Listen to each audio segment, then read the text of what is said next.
नमस्कार, मैं हूं राम विश्वकर्मा। आप देख रहे हैं नवभारत टाइम्स। दिल्ली में लाल किले के पास हुए भीषण कार ब्लास्ट ने पूरे देश को दहला दिया है। धमाका इतनी जोरदार था कि इसका अंदाजा इसी बात से आप लगा सकते हैं कि धमाके वाली जगह से कई सौ मीटर तक इसका असर दिखाई दिया। धमाका होते ही सेकंड भर में सड़क पर आसपास मौजूद गाड़ियों के चीथड़े उड़ गए। कई सौ मीटर की दूरी तक इसका मलबा बिखर गया। आसपास की इमारतें दलक गईं, जबकि जहां तहां लोगों के शव और घायलों की कराह सुनाई देने लगी। इस शक्तिशाली धमाके की इंटेंसिटी इतनी ज्यादा थी कि 3 दिन के बाद घटनास्थल वाली जगह से 500 मीटर की दूरी पर छत से लोगों के शत विक्षत अवशेष बरामद किए गए हैं। बताया जा रहा है कि ये अवशेष उन लोगों में से किसी के हो सकते हैं जो धमाके वाली जगह पर उस पल वहां पर मौजूद थे और जोरदार धमाके के कारण किसी मृतक का जो शरीर का अंग है वो वहां से उड़कर तकरीबन आधा किलोमीटर दूर मौजूद एक गेट की छत पर जा गिरा। किसी ने इसकी सूचना पुलिस को दी तो पुलिस की टीम ने उसे अपने कब्जे में ले लिया और उस जगह को फिलहाल सील कर दिया गया है।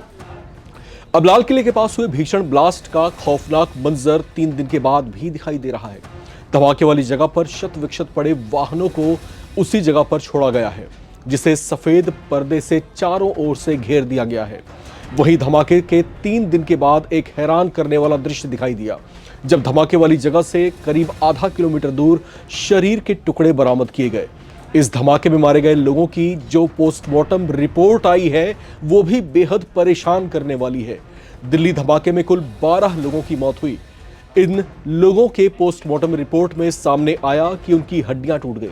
ब्लास्ट की वजह से सिर पर गहरी चोटें आई हैं, उसके निशान मिले हैं।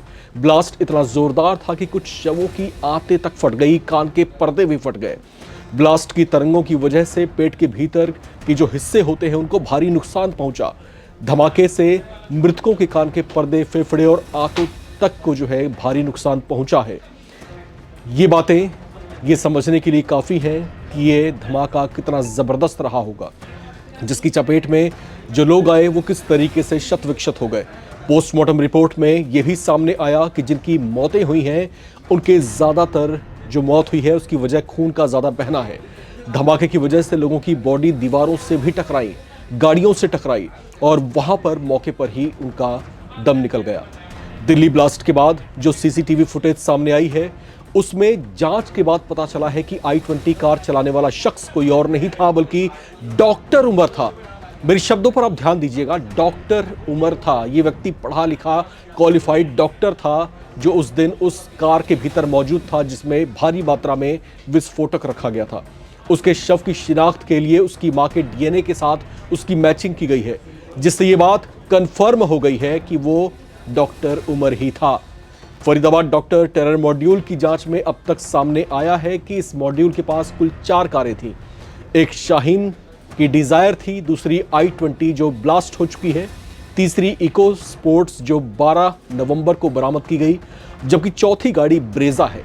सूत्रों का कहना है कि इन गाड़ियों का इस्तेमाल दिल्ली एनसीआर में रेकी, विस्फोटक की सप्लाई और आतंकी साजिश की योजना में किया जाना था। दिल्ली में 10 नवंबर को लाल किले के पास ब्लास्ट हुआ था। आतंकी डॉक्टर उमर ने i20 कार में ही इस विस्फोटक को रखा था जो लाल किले के सामने से गुजरते हुए, जहां पर मेट्रो स्टेशन भी है, वहां पर वो अचानक ब्लास्ट के साथ उड़ गया। इस आतंकी हमले में दिल्ली में 12 मौतें हुई हैं, जबकि 2 दर्जन से ज्यादा लोग इसमें घायल हुए हैं। दिल्ली ब्लास्ट का कनेक्शन सीधे तौर पर फरीदाबाद टेरर मॉड्यूल से भी जोड़ा जा रहा है। इस डॉक्टर टेरर मॉड्यूल में आतंकी डॉक्टर मुजम्मिल और डॉक्टर शाहीन के नाम भी सामने आ रहे हैं, जिनको पकड़ लिया गया है। जिन लोगों की गिरफ्तारियां हुई हैं उनसे बहुत कुछ राज उगलवाए जाने बाकी हैं। तफ्तीश चल रही है, गहन पूछताछ चल रही है, कड़ाई से उनसे पूछताछ की जा रही है और ये भी उगलवाने की कोशिश की जा रही है कि आखिर उनके प्लान में और क्या बातें थीं, क्योंकि लगातार जो चर्चाएं हैं उसके मुताबिक इसमें जो है कुल 32 गाड़ियों का इस्तेमाल किया जाना था, जो बातें सूत्रों के हवाले से निकल के आ रही हैं उसके मुताबिक। और देश के कई राज्यों में 6 दिसंबर के दिन इस बड़ी आतंकी घटना को भी अंजाम दिया जाना था, इस तरह की भी चर्चाएं हैं। हालांकि पुख्ता तौर पर अभी कोई इस बारे में बोलने को राजी नहीं है।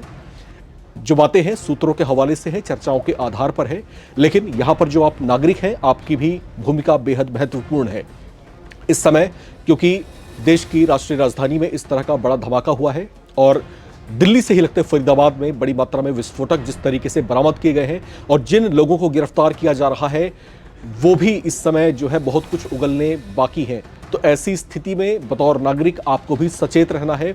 देश की सुरक्षा की जिम्मेदारी सुरक्षा एजेंसियों की ही नहीं बल्कि आपकी भी जिम्मेदारी है। किसी संदिग्ध गतिविधि को देखें या कोई लावारिस वस्तु आसपास पड़ी हो, तुरंत इसकी सूचना आप सुरक्षा एजेंसियों को और पुलिस को हेल्पलाइन नंबर पर दीजिए, इससे पहले कि कोई बड़ी अनहोनी हो जाए। तो बतौर नागरिक इस समय आपको भी बेहद जागरूक रहना है। बने रहें और देखते रहें नवभारत टाइम्स।